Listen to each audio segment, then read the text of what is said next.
Welcome. In week one, we're going to discuss the importance of play and see how game designers think about their craft. We'll start with Philip Tan and Sarah Varelli, who will talk about what play is and its relationship to games. They'll also introduce the vocabulary of games to help you understand how to talk about them as designers, not just players. We'll follow that up with Andrew Grant from the Game Lab, who will present the design and mechanics of the classic game Backgammon. Finally, we'll visit with board game designer Rob Dalvio to see firsthand how even slight alterations of rules and design can drastically alter the playing experience. Our main assignment this week is paper prototyping, where you'll create a 10-minute game and then reflect on the experience. Don't skip out on the reflection. Thinking about the game you made and the decisions you make and how you might do it a second time is a vital learning experience for game development. We'll be asking you for a reflective report after every assignment. We'll also invite you to get warmed up in Game Blocks, our digital game engine, by exploring the tutorials if you haven't already. Now we've got a lot of work to do, so let's get started.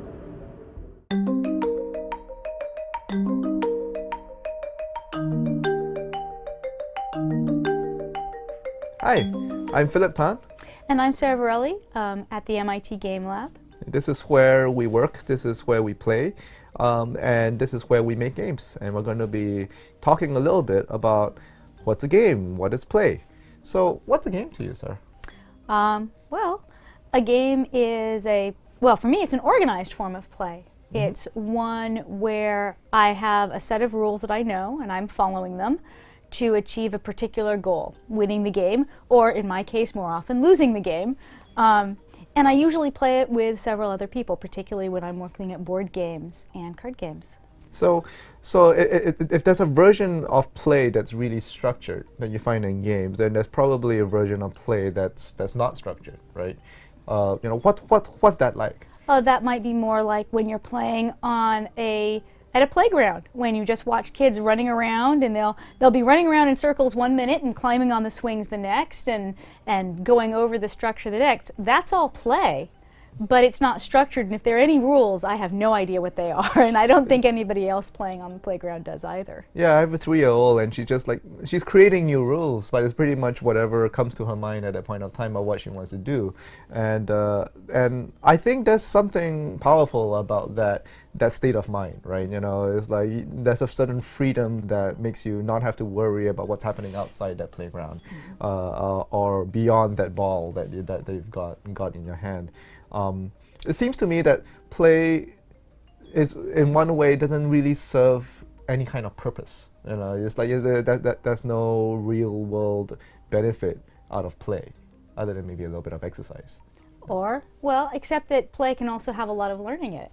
When you're watching your kids sit there playing with a bunch of Legos, there's no rules, and often there's no real goal, but you watch them sit and build from a pile of little broken up blocks. Suddenly you've got a house and a city and a story and 3 people walking down the street and deciding to go stop by the garden, and that's a lot of learning right there. It's not just learning how to build things and how things go together, it's also learning how to tell stories and how to interact with each other.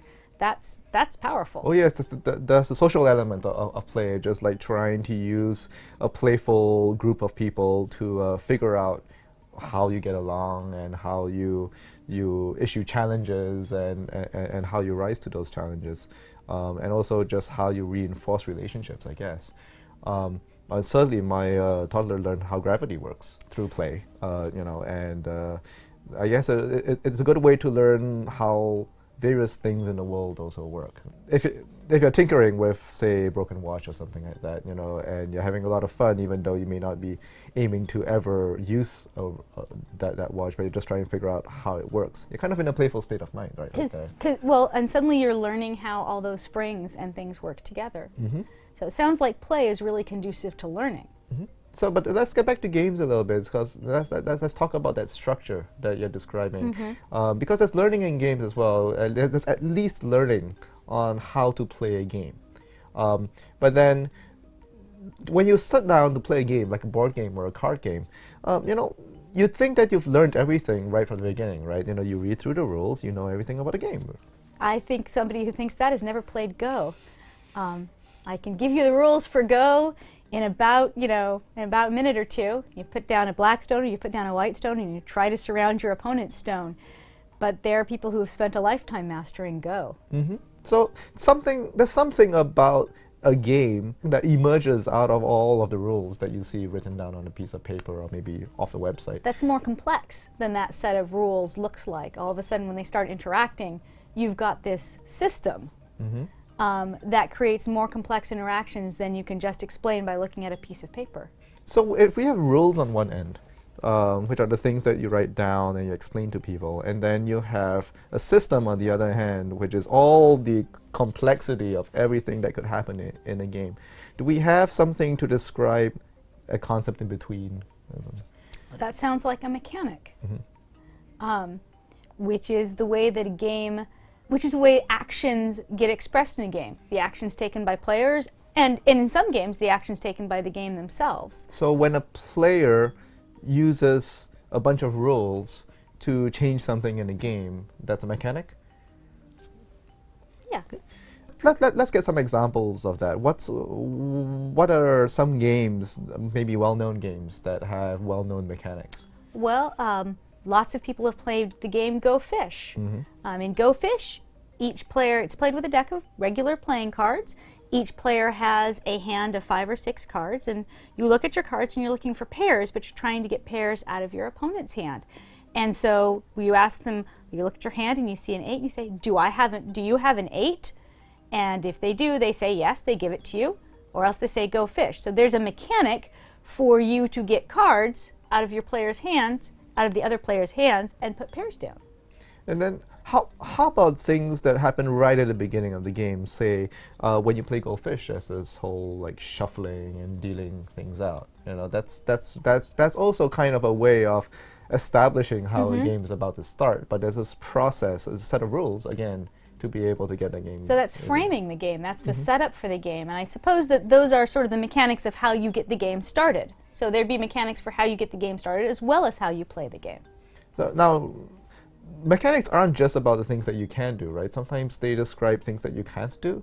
Like, you know, say, let's take golf. The goals of those games, of that game is really, really clear. The goal of golf is to get this ball into this hole that's some distance away from you. But if that's all you were trying to do, then it would be much easier for you to just pick up the ball, carry it over the hole, drop it in, and you'd be done. Very easy. That would make golf tournaments very fast. Yeah, but that's not the way the game is played. So the mechanics clearly include what you can't do as well as what you can do. When you can pick up the ball, which is usually when it falls into the water, and how you make the ball move, you know, with a stick, probably incredibly complex means of being able to get any object to another places to hit it with a stick. Certainly, if I were trying to put a ball in a hole in anything other than a game, I would pick up the ball and put it in the hole.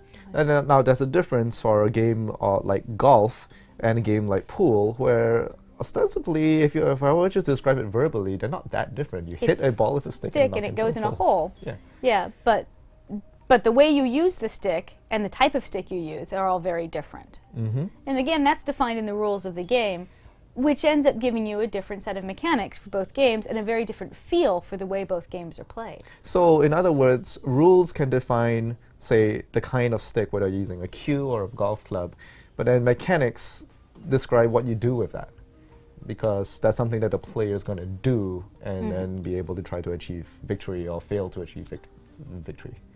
Okay? Okay.